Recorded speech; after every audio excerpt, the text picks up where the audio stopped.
You highlighted that desert environments demand a very different response to heat, solar radiation, water scarcity, and the high cooling demand.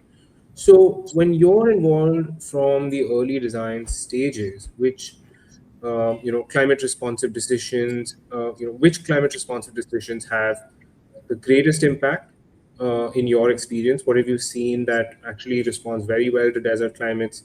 And what is it that also is often missed out, or something that our viewers could possibly learn in terms of a small shift that actually has a positive impact?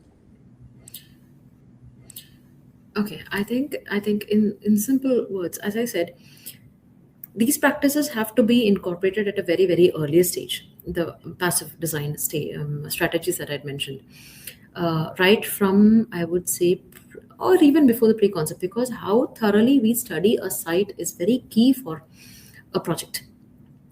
And I would say the orientation of that particular building or structure on that site is very critical. This is the very fundamental thing, and I think most of us go wrong there, because I wouldn't blame anyone, because what happens is, when we are given a document with the DCR or with the site effective plan, we are already told this is this is the placement that we're looking for. But so what in a common practice, what we do here is maybe just follow that, and then sometimes this orientation or the placement of that particular building with respect to that site is often missed out.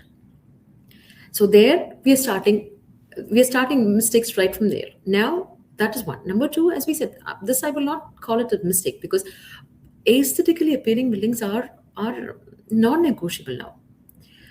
So that is being worked on definitely.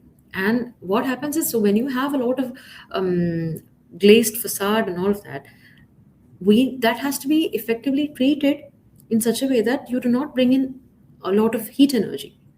So those are basic fundamental ones. So the opening of the building, so where your opening comes, are there enough shading techniques? All of these are basic things, but that are usually, I think, generally missed.